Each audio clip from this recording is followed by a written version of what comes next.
नमस्कार दोस्तों, स्वागत है आपका इंस्पायरिंग ऑडियो बुक्स में। क्या आपने कभी सोचा है कि कुछ लोग बिना कुछ कहे ही दूसरों को समझ लेते हैं? वे छोटी छोटी बातों में ऐसे संकेत देख लेते हैं जो आम लोगों की नजर से छूट जाते हैं। यही है ऑब्जर्वेशन की असली शक्ति।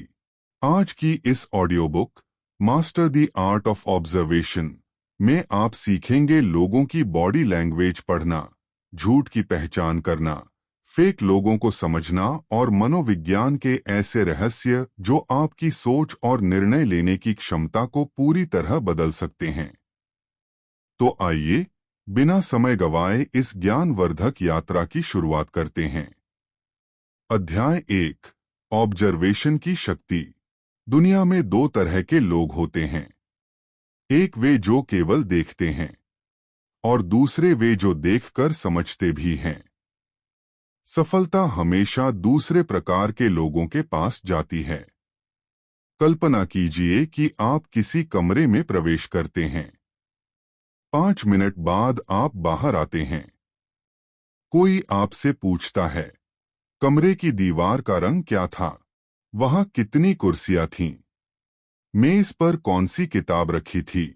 अधिकांश लोग इन प्रश्नों का उत्तर नहीं दे पाएंगे। इसका कारण यह नहीं कि उनकी आंखें कमजोर हैं, बल्कि इसलिए कि उन्होंने देखा तो था, लेकिन ध्यान से नहीं देखा। यही अंतर है देखने और अवलोकन करने में। हम सभी हर दिन हजारों दृश्य देखते हैं। सड़क पर चलते लोग, ट्रैफिक, मोबाइल की स्क्रीन, घर का माहौल, ऑफिस के सहकर्मी, सब कुछ हमारी आंखों के सामने होता है। लेकिन हमारा मस्तिष्क केवल उन्हीं चीजों को याद रखता है जिन पर हम सचेत रूप से ध्यान देते हैं। इसलिए ऑब्जर्वेशन केवल आंखों का नहीं, बल्कि मन और ध्यान का कौशल है। इतिहास गवाह है कि महान वैज्ञानिक, सफल उद्यमी, कुशल डॉक्टर, जासूस और नेता सभी में एक समान गुण था, बेहतरीन ऑब्जर्वेशन। वे वही देखते थे जो बाकी लोग भी देखते थे, लेकिन उससे अलग अर्थ निकालते थे। एक साधारण व्यक्ति जहां समस्या देखता है, वहीं एक अच्छा पर्यवेक्षक अवसर देखता है। आज के डिजिटल युग में हमारी सबसे बड़ी समस्या यह है कि हमारा ध्यान लगातार बंटा रहता है। मोबाइल नोटिफिकेशन, सोशल मीडिया और लगातार बदलती जानकारी ने हमारी एकाग्रता को कमजोर कर दिया है। परिणाम यह होता है कि हम अपने आसपास मौजूद महत्वपूर्ण संकेतों को नजरअंदाज कर देते हैं। कई बार हम लोगों की भावनाएं नहीं समझ पाते, अवसर खो देते हैं या गलत निर्णय ले बैठते हैं, क्योंकि हमने सही समय पर सही चीज पर ध्यान नहीं दिया। ऑब्जर्वेशन का अर्थ केवल वस्तुओं को देखना नहीं है। इसका अर्थ है पैटर्न को पहचानना, छोटी छोटी बातों पर ध्यान देना और उनके पीछे छिपे अर्थ को समझना। उदाहरण के लिए, यदि आपका कोई मित्र हमेशा समय पर आता था, लेकिन पिछले कुछ दिनों से देर से आने लगा है, तो एक अच्छा पर्यवेक्षक केवल उसकी देरी नहीं देखेगा, बल्कि यह भी सोचेगा कि उसके जीवन में क्या बदलाव आया होगा। यही संवेदनशीलता आपको बेहतर इंसान बनाती है। अच्छी ऑब्जर्वेशन स्किल आपके जीवन के हर क्षेत्र में लाभ देती है। एक विद्यार्थी प्रश्नों को बेहतर समझता है, इसलिए परीक्षा में अच्छा प्रदर्शन करता है। एक व्यवसायी ग्राहकों की जरूरतों को पहचानकर सही निर्णय लेता है। एक डॉक्टर छोटे छोटे लक्षणों को देखकर बीमारी का सही निदान करता है। एक पुलिस अधिकारी या जासूस मामूली सुरागों से बड़े रहस्य सुलझा लेता है। और एक सफल नेता अपने आसपास के लोगों की भावनाओं और आवश्यकताओं को समझकर सही दिशा देता है। लेकिन क्या ऑब्जर्वेशन जन्मजात प्रतिभा है? बिल्कुल नहीं। यह एक ऐसी कौशल है जिसे अभ्यास से विकसित किया जा सकता है। जिस प्रकार नियमित व्यायाम से शरीर मजबूत होता है, उसी प्रकार नियमित अभ्यास से आपकी ऑब्जर्वेशन पावर भी बढ़ती है। आज से एक छोटा सा अभ्यास शुरू कीजिए। जब भी किसी नई जगह जाएं, 5 मिनट तक बिना मोबाइल देखे अपने आसपास की हर छोटी बड़ी चीज पर ध्यान दें। लोगों के चेहरे, रंग, आवाजें, वस्तुओं की स्थिति और वातावरण को महसूस करें। फिर कुछ देर बाद स्वयं से पूछें, मैंने क्या क्या देखा? शुरुआत में शायद आप बहुत कम बातें याद रख पाएंगे, लेकिन कुछ ही दिनों में आपको महसूस होगा कि आपकी देखने और समझने की क्षमता पहले से कहीं अधिक तेज हो गई है। याद रखिए, ऑब्जर्वेशन केवल जानकारी इकट्ठा करने का माध्यम नहीं है, बल्कि सही निर्णय लेने, रिश्तों को बेहतर बनाने और जीवन में आगे बढ़ने की सबसे महत्वपूर्ण कला है। जो व्यक्ति छोटी छोटी बातों पर ध्यान देना सीख जाता है, वह बड़ी से बड़ी चुनौती का समाधान भी आसानी से खोज लेता है। इस पुस्तक के अगले अध्यायों में आप सीखेंगे कि लोगों की बॉडी लैंग्वेज कैसे पढ़ें, छिपे हुए संकेतों को कैसे पहचानें, अपनी एकाग्रता कैसे बढ़ाएं और अपने मस्तिष्क को एक कुशल पर्यवेक्षक की तरह प्रशिक्षित कैसे करें। सफल लोग दूसरों से अधिक बुद्धिमान नहीं होते, वे दूसरों से अधिक ध्यानपूर्वक देखते हैं। जब आप केवल देखना छोड़कर सचमुच अवलोकन करना सीख जाते हैं, तभी सफलता के नए द्वार खुलने लगते हैं। अध्याय 2, बॉडी लैंग्वेज सीक्रेट्स। कल्पना कीजिए कि आप किसी व्यक्ति से पहली बार मिल रहे हैं। वह कुछ शब्द बोलता है, लेकिन उससे पहले ही आपका मन उसके बारे में एक राय बना लेता है। ऐसा क्यों होता है? इसका कारण है उसकी बॉडी लैंग्वेज। हमारे शरीर की हर छोटी बड़ी हरकत हमारे विचारों, भावनाओं और आत्मविश्वास के बारे में बहुत कुछ बता देती है। विशेषज्ञों का मानना है कि संचार का एक बड़ा हिस्सा शब्दों से नहीं, बल्कि चेहरे के भावों, हाथों की गतिविधियों, बैठने खड़े होने के तरीके और आवाज के उतार चढ़ाव से होता है। इसलिए यदि आप अपनी ऑब्जर्वेशन स्किल को मजबूत बनाना चाहते हैं, तो बॉडी लैंग्वेज को समझना बेहद आवश्यक है। सबसे पहले बात करते हैं आंखों की। आंखों को अक्सर आत्मा का दर्पण कहा जाता है।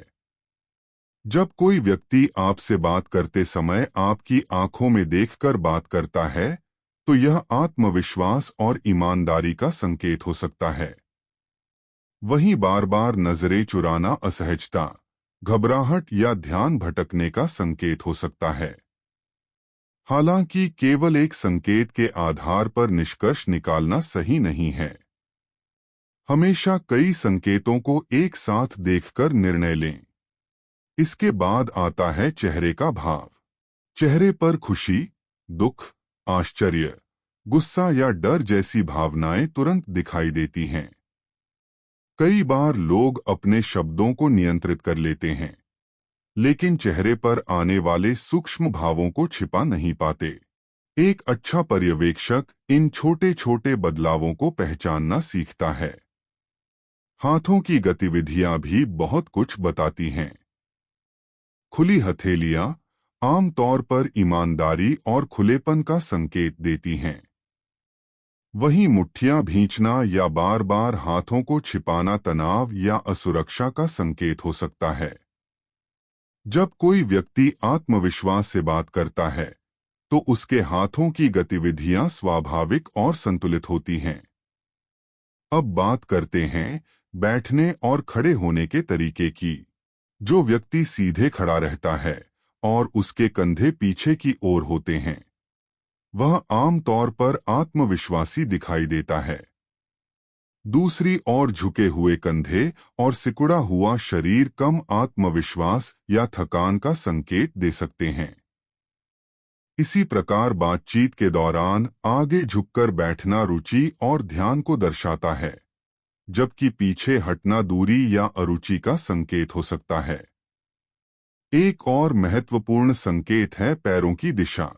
अधिकांश लोग चेहरे और हाथों पर ध्यान देते हैं, लेकिन पैर अक्सर वास्तविक इरादों को प्रकट कर देते हैं। यदि किसी व्यक्ति के पैर आपकी ओर हैं, तो वह बातचीत में रुचि रख सकता है। यदि पैर किसी दूसरी दिशा में हैं, तो संभव है कि उसका ध्यान कहीं और हो। याद रखें, बॉडी लैंग्वेज को समझने का उद्देश्य लोगों का न्याय करना नहीं, बल्कि उन्हें बेहतर ढंग से समझना है। हर व्यक्ति अलग होता है और परिस्थितियों के अनुसार उसके संकेत बदल सकते हैं। इसलिए किसी एक संकेत के आधार पर निष्कर्ष निकालने के बजाय पूरे व्यवहार को ध्यान से देखें। इस अध्याय का सबसे महत्वपूर्ण संदेश यह है कि महान पर्यवेक्षक केवल शब्द नहीं सुनते, वे शरीर की भाषा को भी पढ़ते हैं। जब आप लोगों के चेहरे, आंखों, हाथों और शरीर की गतिविधियों पर ध्यान देना शुरू करेंगे, तो आपको ऐसी कई बातें समझ आने लगेंगी जो सामान्य लोगों की नजरों से छूट जाती हैं। यही कला आपको एक बेहतर संचारक, बेहतर नेता और बेहतर पर्यवेक्षक बनाएगी। याद रखें, लोग क्या कहते हैं, यह महत्वपूर्ण है, लेकिन उनका शरीर क्या कह रहा है, यह उससे भी अधिक महत्वपूर्ण है। अध्याय 3, झूठ की पहचान। झूठ को पहचानने की सबसे बड़ी कुंजी केवल शब्दों को सुनना नहीं, बल्कि व्यक्ति के पूरे व्यवहार का अवलोकन करना है। क्या आपने कभी सोचा है कि कुछ लोग झूठ को इतनी आसानी से कैसे पहचान लेते हैं? क्या उनके पास कोई विशेष शक्ति होती है? वास्तव में ऐसा नहीं है। वे केवल दूसरों की तुलना में अधिक ध्यान से देखते हैं। वे केवल यह नहीं सुनते कि कोई क्या कह रहा है, बल्कि यह भी देखते हैं कि वह कैसे कह रहा है। सबसे पहले एक महत्वपूर्ण बात समझ लें। कोई भी एक संकेत यह साबित नहीं करता कि व्यक्ति झूठ बोल रहा है। झूठ की पहचान हमेशा कई संकेतों को एक साथ देखकर की जाती है। इसलिए किसी एक हरकत या आदत के आधार पर किसी को झूठा मान लेना सही नहीं है। जब कोई व्यक्ति सच बोलता है, तो उसके शब्द, आवाज, चेहरे के भाव और शरीर की भाषा अक्सर एक दूसरे के अनुरूप होते हैं। लेकिन जब कोई झूठ बोलता है, तो कई बार इन सभी के बीच असंगति दिखाई देती है। यही असंगति एक अच्छे पर्यवेक्षक के लिए पहला संकेत होती है। उदाहरण के लिए, यदि कोई व्यक्ति कहता है, मैं बिल्कुल शांत हूं, लेकिन उसकी आवाज कांप रही हो, हथेलियों में पसीना हो और वह बार बार अपनी उंगलियां मसल रहा हो, तो यह संकेत हो सकता है कि वह तनाव में है। हालांकि तनाव का मतलब हमेशा झूठ नहीं होता, इसलिए जल्दबाजी में निष्कर्ष नहीं निकालना चाहिए। आंखों का व्यवहार भी महत्वपूर्ण संकेत देता है। बहुत से लोग मानते हैं कि जो व्यक्ति आंखों में देखकर बात नहीं करता, वह झूठ बोल रहा है। लेकिन यह हमेशा सही नहीं होता। कुछ लोग स्वभाव से शर्मीले होते हैं और सीधे आंखों में देखकर बात करने में सहज महसूस नहीं करते। दूसरी ओर, कुछ झूठ बोलने वाले जानबूझकर लगातार आंखों में देखकर बात करते हैं ताकि वे ईमानदार दिखाई दें। इसलिए केवल आंखों के संपर्क से निर्णय लेना उचित नहीं है। चेहरे के सूक्ष्म भाव अक्सर सच्चाई की झलक देते हैं।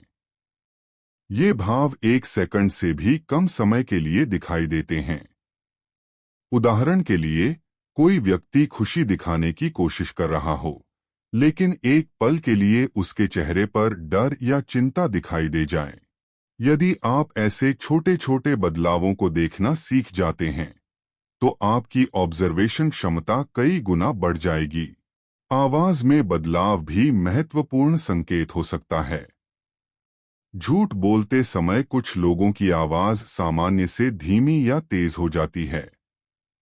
वे बार बार गला साफ करते हैं, बोलने में रुकावट आती है या अनावश्यक शब्दों का प्रयोग करने लगते हैं। कई बार वे बहुत अधिक सफाई देने लगते हैं, जबकि सच बोलने वाले व्यक्ति को इतनी अतिरिक्त व्याख्या की आवश्यकता नहीं पड़ती। शरीर की गतिविधियां भी संकेत देती हैं। यदि कोई व्यक्ति अचानक अपने चेहरे को बार बार छूने लगे, गर्दन खुजलाए, होंठ दबाए या बेचैनी से अपनी स्थिति बदलता रहे, तो यह तनाव का संकेत हो सकता है। लेकिन याद रखें, तनाव के कई कारण हो सकते हैं। इसलिए इन संकेतों को हमेशा बातचीत के संदर्भ और व्यक्ति के सामान्य व्यवहार के साथ जोड़कर देखें। एक कुशल पर्यवेक्षक सबसे पहले व्यक्ति के सामान्य व्यवहार को समझता है। यदि कोई व्यक्ति सामान्यतः तेज बोलता है और हाथों का अधिक उपयोग करता है, तो यह उसकी स्वाभाविक शैली है। लेकिन यदि उसके व्यवहार में अचानक बदलाव दिखाई दे, तभी उस पर ध्यान देना चाहिए। यही कारण है कि अच्छे जासूस और अनुभवी पूछताछकर्ता पहले सामान्य बातचीत करते हैं और उसके बाद महत्वपूर्ण प्रश्न पूछते हैं। झूठ पकड़ने का उद्देश्य किसी को शर्मिंदा करना या दोषी साबित करना नहीं होना चाहिए। इसका उद्देश्य केवल सच्चाई के करीब पहुंचना और बेहतर निर्णय लेना है। यदि आप हर व्यक्ति पर संदेह करने लगेंगे, तो आपके रिश्ते कमजोर हो जाएंगे। लेकिन यदि आप समझदारी से संकेतों का विश्लेषण करेंगे, तो आप लोगों को बेहतर ढंग से समझ पाएंगे। इस अध्याय का सबसे बड़ा सबक यह है कि झूठ केवल शब्दों में नहीं छिपता, बल्कि व्यवहार में दिखाई देता है। जब आप शब्दों, आवाज, चेहरे के भाव और बॉडी लैंग्वेज को एक साथ पढ़ना सीख जाते हैं, तो आपके लिए लोगों के वास्तविक इरादों को समझना कहीं अधिक आसान हो जाता है। झूठ को पकड़ने की कोशिश मत कीजिए, बल्कि सच्चाई को ध्यान से देखना सीखिए। एक महान पर्यवेक्षक आरोप नहीं लगाता, वह केवल तथ्यों, संकेतों और व्यवहार का शांत मन से विश्लेषण करता है। अध्याय 4, डार्क साइकोलॉजी की मूल बातें। सबसे खतरनाक हथियार बंदूक नहीं, बल्कि वह मन है जो दूसरे के मन को नियंत्रित करना जानता है। क्या आपने कभी ऐसा अनुभव किया है कि किसी व्यक्ति ने कुछ ही मिनटों की बातचीत में आपसे अपनी बात मनवा ली, या किसी ने आपको इस तरह प्रभावित किया कि बाद में महसूस हुआ कि आपने अपनी इच्छा से नहीं, बल्कि उसके प्रभाव में आकर निर्णय लिया था? यदि हाँ, तो संभव है कि आपने डार्क साइकोलॉजी का प्रभाव महसूस किया हो। डार्क साइकोलॉजी का अर्थ कोई जादू या रहस्यमयी शक्ति नहीं है। यह मानव मनोविज्ञान के उन सिद्धांतों का अध्ययन है जिनका उपयोग कुछ लोग दूसरों की भावनाओं, सोच और निर्णयों को अपने स्वार्थ के लिए प्रभावित या नियंत्रित करने में करते हैं। यह विषय स्वयं में बुरा नहीं है, लेकिन इसका गलत उद्देश्य के लिए उपयोग हानिकारक हो सकता है। इसलिए इस अध्याय का उद्देश्य आपको किसी को नियंत्रित करना सिखाना नहीं, बल्कि ऐसी चालों को पहचानकर उनसे स्वयं की रक्षा करना है। डार्क साइकोलॉजी की शुरुआत होती है मानव भावनाओं को समझने से। हर व्यक्ति चाहता है कि उसे सम्मान मिले, लोग उसकी प्रशंसा करें और उसे स्वीकार करें। चालाक लोग इसी मानवीय इच्छा का फायदा उठाते हैं। वे पहले आपका विश्वास जीतते हैं, फिर धीरे धीरे आपकी सोच और निर्णयों को प्रभावित करने लगते हैं। इसका पहला तरीका है मैनिपुलेशन। मैनिपुलेशन का अर्थ है किसी व्यक्ति को इस तरह प्रभावित करना कि वह वही काम करे जो दूसरा चाहता है, लेकिन उसे ये महसूस हो कि निर्णय उसने स्वयं लिया है। उदाहरण के लिए, कोई व्यक्ति बार बार आपकी झूठी तारीफ करे, आपकी कमजोरियों को समझे और फिर सही समय पर अपनी बात मनवा ले। देखने में यह सामान्य बातचीत लग सकती है, लेकिन इसके पीछे एक सोची समझी रणनीति हो सकती है। दूसरा तरीका है गिल्ट ट्रिप। इसमें सामने वाला व्यक्ति आपको अपराध बोध महसूस कराकर अपनी इच्छा पूरी करवाता है। जैसे कोई कहे, अगर तुम सच में मेरी परवाह करते तो ऐसा कभी नहीं करते।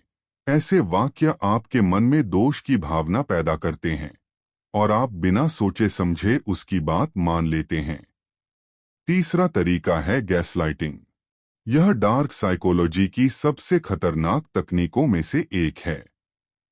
इसमें व्यक्ति बार बार आपकी याददाश्त, सोच या समझ पर सवाल उठाता है ताकि आपको अपनी ही बातों पर संदेह होने लगे। धीरे धीरे आप अपनी समझ पर भरोसा खोने लगते हैं और सामने वाले पर निर्भर हो जाते हैं। एक और सामान्य तकनीक है भावनात्मक ब्लैकमेल। इसमें कोई व्यक्ति प्यार, डर, गुस्सा या रिश्ते का सहारा लेकर आप पर दबाव बनाता है। वह आपको यह महसूस कराता है कि यदि आपने उसकी बात नहीं मानी तो रिश्ता टूट जाएगा या वह दुखी हो जाएगा। यह तरीका अक्सर व्यक्तिगत और पारिवारिक संबंधों में देखने को मिलता है। तो क्या हर प्रभाव डालने वाला व्यक्ति गलत होता है? बिल्कुल नहीं। प्रेरित करना और मैनिपुलेट करना दोनों अलग अलग बातें हैं। प्रेरणा में दोनों पक्षों का लाभ होता है, जबकि मैनिपुलेशन में केवल एक व्यक्ति अपना फायदा देखता है। इन तकनीकों से बचने का सबसे प्रभावी तरीका है ऑब्जर्वेशन। जब भी कोई व्यक्ति आपसे कोई महत्वपूर्ण निर्णय करवाने की कोशिश करे, तो तुरंत प्रतिक्रिया देने के बजाय स्वयं से 3 प्रश्न पूछिए। क्या यह निर्णय वास्तव में मेरी इच्छा है? क्या मुझ पर भावनात्मक दबाव डाला जा रहा है? क्या सामने वाला मेरी भलाई चाहता है या केवल अपना लाभ? यदि इन प्रश्नों के उत्तर स्पष्ट नहीं हैं, तो निर्णय लेने से पहले समय लीजिए। याद रखिए, जो व्यक्ति आपको सोचने का समय नहीं देता, वह अक्सर आपकी सोच को नियंत्रित करना चाहता है। एक अच्छा पर्यवेक्षक लोगों के शब्दों से अधिक उनके व्यवहार को देखता है। वह यह समझने की कोशिश करता है कि सामने वाला क्या कह रहा है, क्यों कह रहा है और उससे किसका लाभ होगा। यही आदत आपको मानसिक रूप से मजबूत और सुरक्षित बनाती है। इस अध्याय का उद्देश्य आपको दूसरों पर शक्ति प्राप्त करना नहीं, बल्कि अपने मन की स्वतंत्रता बनाए रखना है। जब आप डार्क साइकोलॉजी की मूल बातें समझ लेते हैं, तो आप किसी के प्रभाव में आने के बजाय सोच समझकर निर्णय लेने लगते हैं। सबसे शक्तिशाली व्यक्ति वह नहीं है जो दूसरों के मन को नियंत्रित कर सके, बल्कि वह है जो अपने मन को किसी के नियंत्रण में न आने दे। सच्ची ऑब्जर्वेशन आपको केवल लोगों को समझना नहीं सिखाती, बल्कि स्वयं को सुरक्षित रखना भी सिखाती है। अध्याय 5, लोगों को पढ़ने की तकनीकें। यदि आप लोगों को समझना सीख जाते हैं, तो जीवन के आधे संघर्ष अपने आप आसान हो जाते हैं। हम हर दिन दर्जनों लोगों से मिलते हैं। कोई मुस्कुराकर बात करता है, कोई चुप रहता है, कोई बहुत आत्मविश्वासी दिखता है और कोई अपनी भावनाओं को छिपाने की कोशिश करता है। लेकिन क्या केवल शब्दों से किसी व्यक्ति को समझा जा सकता है? उत्तर है नहीं। किसी व्यक्ति को वास्तव में समझने के लिए आपको उसके शब्दों के साथ साथ उसके व्यवहार, भावनाओं और आदतों को भी पढ़ना सीखना होगा। यही कला पीपल रीडिंग कहलाती है। लोगों को पढ़ने का अर्थ उनके मन की बात जान लेना नहीं है। इसका अर्थ है उनके व्यवहार, बोलने के तरीके, बॉडी लैंग्वेज और परिस्थितियों का ध्यानपूर्वक अवलोकन करके उनके व्यक्तित्व और भावनाओं को बेहतर ढंग से समझना। यह कला आपको बेहतर रिश्ते बनाने, सही निर्णय लेने और अनावश्यक गलतफहमियों से बचने में मदद करती है। सबसे पहला सिद्धांत है पहले सुनिए, फिर समझिए। अधिकांश लोग बातचीत के दौरान सामने वाले की बात पूरी सुनने के बजाय अपने उत्तर के बारे में सोचने लगते हैं। एक अच्छा पर्यवेक्षक धैर्यपूर्वक सुनता है। वह केवल शब्दों पर नहीं, बल्कि आवाज के उतार चढ़ाव, बोलने की गति और बीच-बीच में आने वाले विराम पर भी ध्यान देता है। कई बार व्यक्ति जो नहीं कहता, वह उसकी कही हुई बातों से भी अधिक महत्वपूर्ण होता है। दूसरा सिद्धांत है व्यक्ति के सामान्य व्यवहार को पहचानना। हर व्यक्ति का एक स्वाभाविक व्यवहार होता है। कोई स्वभाव से शांत होता है, कोई बहुत उत्साही और कोई कम बोलने वाला। यदि आप किसी के सामान्य व्यवहार को समझ लेते हैं, तो उसके व्यवहार में आने वाले छोटे छोटे बदलाव आसानी से पहचान सकते हैं। यही बदलाव उसकी वर्तमान मानसिक स्थिति के संकेत देते हैं। तीसरी तकनीक है बॉडी लैंग्वेज और शब्दों का मिलान करना। यदि कोई व्यक्ति कहता है कि वह खुश है, लेकिन उसके चेहरे पर मुस्कान नहीं है, आंखों में चमक नहीं है और कंधे झुके हुए हैं, तो उसके शब्द और व्यवहार मेल नहीं खाते। एक अच्छा पर्यवेक्षक हमेशा इन दोनों को साथ में देखकर निष्कर्ष निकालता है। चौथी तकनीक है भावनाओं को पहचानना। गुस्सा, खुशी, डर, तनाव, उत्साह और निराशा जैसी भावनाएं व्यक्ति के चेहरे, आवाज और शारीरिक गतिविधियों में दिखाई देती हैं। यदि आप इन संकेतों को पहचानना सीख जाएं, तो आप सामने वाले की स्थिति को बेहतर समझ पाएंगे और उसी अनुसार प्रतिक्रिया दे सकेंगे। पांचवी तकनीक है सही प्रश्न पूछना। लोगों को समझने के लिए केवल देखना पर्याप्त नहीं है। ऐसे प्रश्न पूछिए जिनका उत्तर केवल हाँ या नहीं में न हो। उदाहरण के लिए, इस बारे में आपका क्या विचार है, या आपको ऐसा क्यों लगता है। ऐसे प्रश्न व्यक्ति को खुलकर बोलने का अवसर देते हैं और आप उसके सोचने के तरीके को समझ पाते हैं। छठी तकनीक है सहानुभूति। लोगों को पढ़ने का उद्देश्य उनका मूल्यांकन करना नहीं, बल्कि उन्हें समझना है। जब आप स्वयं को उनकी स्थिति में रखकर सोचते हैं, तो उनके व्यवहार के पीछे का वास्तविक कारण समझने लगते हैं। यही गुण आपको एक अच्छा मित्र, सफल नेता और प्रभावी संवादकर्ता बनाता है। एक और महत्वपूर्ण बात याद रखें, पहली छाप हमेशा अंतिम सत्य नहीं होती। कई बार लोग घबराहट, तनाव या परिस्थितियों के कारण अलग व्यवहार करते हैं। इसलिए किसी व्यक्ति के बारे में केवल एक मुलाकात के आधार पर निर्णय न लें। समय के साथ उसके व्यवहार का अवलोकन करें और फिर निष्कर्ष निकालें। आज से एक छोटा अभ्यास शुरू करें। जब भी किसी नए व्यक्ति से मिलें, 3 बातों पर ध्यान दें। वह कैसे बोलता है, कैसे सुनता है और दूसरों के साथ कैसा व्यवहार करता है। कुछ दिनों में आप पाएंगे कि लोगों को समझने की आपकी क्षमता पहले से कहीं अधिक विकसित हो गई है। याद रखिए, पीपल रीडिंग का उद्देश्य किसी को जज करना नहीं, बल्कि सही ढंग से समझना है। जब आप लोगों को समझना सीख जाते हैं, तो आपके रिश्ते मजबूत होते हैं, संवाद बेहतर होता है और जीवन के निर्णय अधिक बुद्धिमानी से लिए जाते हैं। महान पर्यवेक्षक लोगों को उनके शब्दों से नहीं, बल्कि उनके व्यवहार, आदतों और भावनाओं से पहचानते हैं।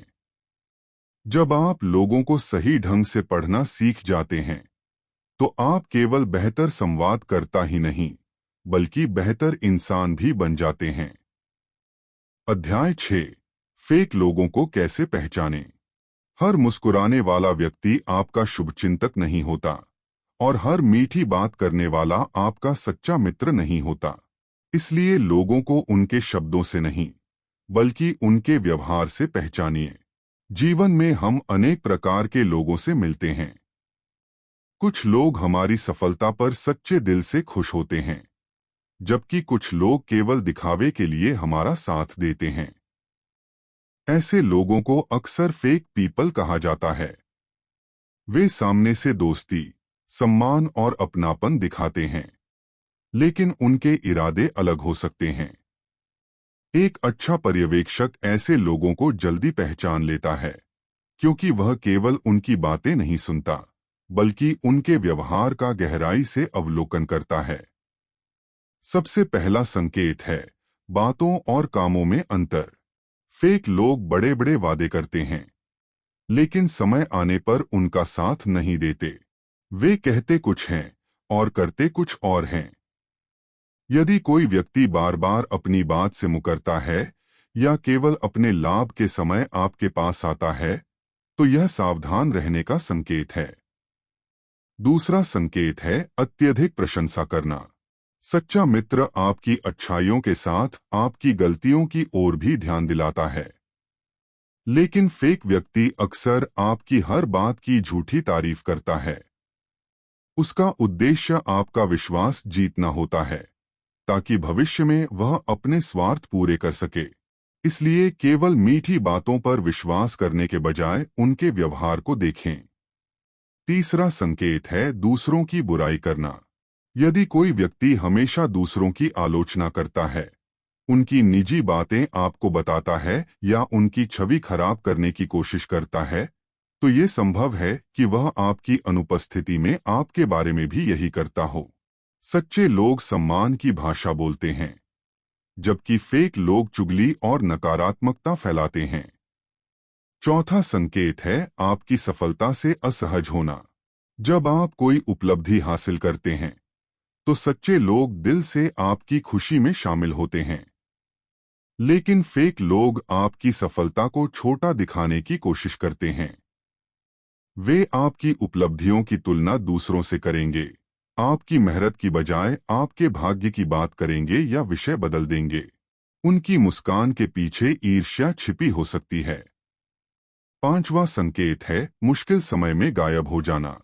अच्छे दिनों में आपके आसपास बहुत लोग होंगे, लेकिन कठिन समय में जो व्यक्ति आपका साथ छोड़ देता है, वह केवल परिस्थितियों का साथी था, आपका सच्चा मित्र नहीं। सच्ची दोस्ती की पहचान संकट के समय होती है, न कि केवल खुशियों के समय। छठा संकेत है हर रिश्ते में केवल अपना लाभ देखना। फेक लोग अक्सर यह सोचते हैं कि उन्हें इस रिश्ते से क्या फायदा मिलेगा। जब तक उन्हें लाभ मिलता है, वे आपके साथ रहते हैं। जैसे ही उनका स्वार्थ पूरा हो जाता है, उनका व्यवहार बदलने लगता है। ऐसे लोगों के लिए रिश्ता नहीं, बल्कि लाभ महत्वपूर्ण होता है। सातवां संकेत है जिम्मेदारी से बचना। जब कोई गलती होती है, तो फेक व्यक्ति कभी अपनी गलती स्वीकार नहीं करता। वह हमेशा दूसरों को दोष देता है, बहाने बनाता है या परिस्थिति को जिम्मेदार ठहराता है। इसके विपरीत सच्चा व्यक्ति अपनी गलती स्वीकार करता है और उसे सुधारने का प्रयास करता है। लेकिन यहाँ एक महत्वपूर्ण बात याद रखें, हर गलती करने वाला व्यक्ति फेक नहीं होता। कोई व्यक्ति एक दिन व्यस्त हो सकता है, तनाव में हो सकता है या किसी कठिन परिस्थिति से गुजर रहा हो सकता है। इसलिए किसी एक घटना के आधार पर किसी के चरित्र का निर्णय न करें। हमेशा उसके लगातार दिखाई देने वाले व्यवहार को देखें। यही एक अच्छे पर्यवेक्षक की पहचान है। फेक लोगों से बचने का सबसे अच्छा तरीका है अपनी सीमाएं तय करना। हर किसी को अपनी निजी जानकारी न दें। लोगों पर भरोसा करें, लेकिन धीरे धीरे करें। समय को अपना सबसे बड़ा परीक्षक बनने दें। समय के साथ सच्चे और फेक लोगों का अंतर अपने आप स्पष्ट हो जाता है। याद रखिए, आपका उद्देश्य लोगों पर संदेह करना नहीं, बल्कि समझदारी से रिश्ते बनाना है। जब आप लोगों के शब्दों की बजाय उनके कर्मों पर ध्यान देना शुरू करते हैं, तो आप अनावश्यक धोखे, निराशा और मानसिक तनाव से बच सकते हैं। सच्चे लोग आपको अपने शब्दों से नहीं, बल्कि अपने कर्मों से विश्वास दिलाते हैं। इसलिए किसी व्यक्ति की पहचान उसकी मीठी बातों से नहीं, बल्कि उसके लगातार किए गए व्यवहार से कीजिए। यही सच्ची ऑब्जर्वेशन की शक्ति है। अध्याय 7, डेली लाइफ साइकोलॉजिकल हैक्स। जीवन में बड़ी सफलताएं केवल बड़ी प्रतिभा से नहीं मिलती, बल्कि छोटी छोटी मनोवैज्ञानिक आदतों से बनती हैं। जो व्यक्ति मानव मन को समझ लेता है, वह अपने रिश्तों, करियर और जीवन को बेहतर बना सकता है। हम सभी चाहते हैं कि लोग हमारी बात ध्यान से सुनें, हम आत्मविश्वास से भरे रहें, सही निर्णय लें और अपने आसपास के लोगों के साथ अच्छे संबंध बनाए रखें। लेकिन इसके लिए हमेशा बड़े बदलावों की आवश्यकता नहीं होती। कई बार कुछ छोटे छोटे मनोवैज्ञानिक हैक्स हमारी रोजमर्रा की जिंदगी को पूरी तरह बदल सकते हैं। सबसे पहला हैक है बोलने से अधिक सुनने की आदत। अधिकांश लोग बातचीत में अपनी बात कहने के लिए उत्सुक रहते हैं, लेकिन सामने वाले को पूरी तरह सुनते नहीं हैं। जब आप किसी व्यक्ति को ध्यान से सुनते हैं, बीच में टोकते नहीं हैं और उसकी बातों में रुचि दिखाते हैं, तो वह स्वयं को महत्वपूर्ण महसूस करता है। यही आदत आपके रिश्तों को मजबूत बनाती है और लोगों का विश्वास जीतने में मदद करती है। दूसरा हैक है व्यक्ति का नाम लेकर बात करना। किसी भी इंसान के लिए उसका नाम सबसे प्रिय शब्द होता है। जब आप बातचीत के दौरान सामने वाले का नाम सम्मान पूर्वक लेते हैं, तो उसे अपनापन महसूस होता है। इससे आपकी बात का प्रभाव भी बढ़ जाता है। तीसरा हैक है मुस्कान की शक्ति। एक सच्ची और स्वाभाविक मुस्कान केवल आपके चेहरे की सुंदरता नहीं बढ़ाती, बल्कि सामने वाले के मन में भी सकारात्मक भाव पैदा करती है। मुस्कुराने वाले लोगों के साथ लोग सहज महसूस करते हैं और उन पर जल्दी भरोसा करते हैं। चौथा हैक है आंखों से आत्मविश्वास दिखाना। बातचीत करते समय संतुलित आई कांटेक्ट बनाए रखें। बहुत कम या बहुत अधिक आंखों में देखना दोनों ही असहज लग सकते हैं। आत्मविश्वास का अर्थ घूरना नहीं, बल्कि सहजता के साथ सामने वाले पर ध्यान देना है। पांचवा हैक है उत्तर देने से पहले कुछ सेकंड रुकना। यदि कोई आपसे कठिन प्रश्न पूछता है, तो तुरंत जवाब देने की बजाय 2 या 3 सेकंड सोचिए। यह छोटा सा विराम आपको शांत, परिपक्व और आत्मविश्वासी दिखाता है।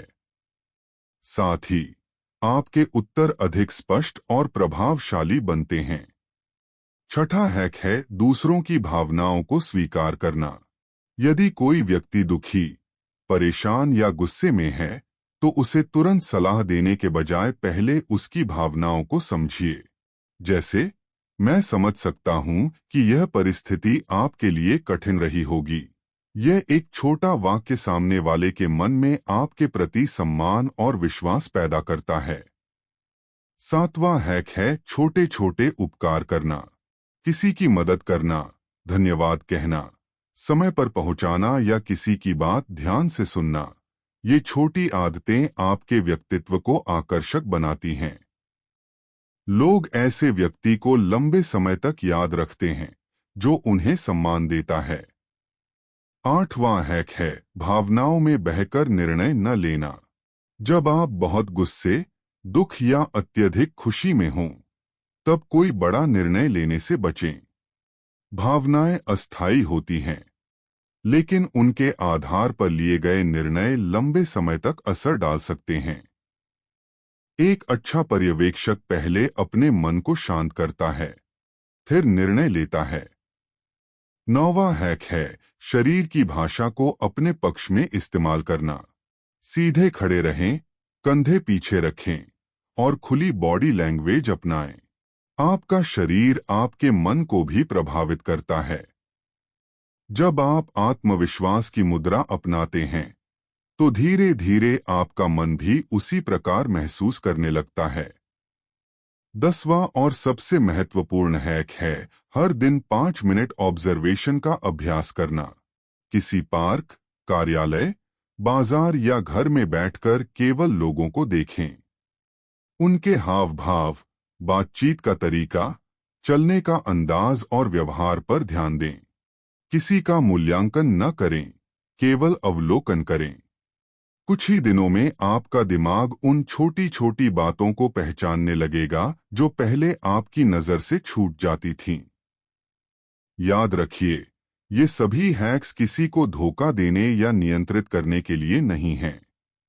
इनका उद्देश्य आपको अधिक जागरूक, आत्मविश्वासी और संवेदनशील बनाना है। जब आप लोगों को समझने के साथ साथ स्वयं को भी समझने लगते हैं, तभी वास्तविक विकास शुरू होता है। इस पुस्तक में आपने सीखा कि कैसे ऑब्जर्वेशन, बॉडी लैंग्वेज, झूठ की पहचान, डार्क साइकोलॉजी, लोगों को पढ़ने की कला और फेक लोगों की पहचान आपके जीवन को बेहतर बना सकती है। अब समय है इन ज्ञान को केवल पढ़ने का नहीं, बल्कि रोजमर्रा की जिंदगी में लागू करने का। सबसे प्रभावशाली व्यक्ति वह नहीं होता जो सबसे अधिक बोलता है, बल्कि वह होता है जो सबसे अधिक समझता है। हर दिन थोड़ा बेहतर अवलोकन कीजिए, थोड़ा बेहतर सुनिए और थोड़ा बेहतर सोचिए। यही छोटी आदतें भविष्य में आपकी सबसे बड़ी ताकत बनेंगी। दोस्तों, master the art of observation की इस प्रेरणादायक यात्रा में हमारे साथ अंत तक बने रहने के लिए आपका दिल से धन्यवाद। याद रखिए, सफल लोग केवल अपनी आंखों से नहीं देखते, बल्कि अपने मन से अवलोकन करते हैं। जब आप लोगों के शब्दों के साथ उनके व्यवहार, भावनाओं और परिस्थितियों को भी समझना शुरू कर देते हैं, तब आपके निर्णय बेहतर होते हैं, आपके रिश्ते मजबूत होते हैं और जीवन में सफलता की नई राहें खुलने लगती हैं। अब इस पुस्तक का सबसे महत्वपूर्ण हिस्सा शुरू होता है, इस ज्ञान को अपने दैनिक जीवन में लागू करना।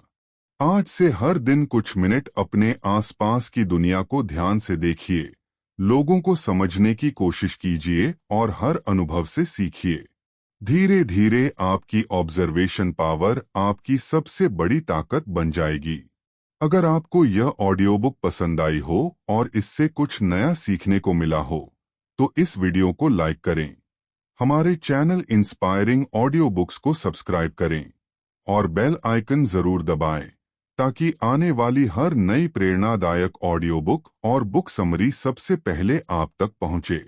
इस वीडियो को अपने दोस्तों, परिवार और उन लोगों के साथ भी शेयर करें जो स्वयं को बेहतर बनाना चाहते हैं। मैं आपसे फिर मिलूंगा एक नई पुस्तक, नए विचार और नई प्रेरणा के साथ। तब तक याद रखिए, जो केवल देखते हैं वे जानकारी पाते हैं, लेकिन जो ध्यान से अवलोकन करते हैं वे सफलता के अवसर खोज लेते हैं। धन्यवाद।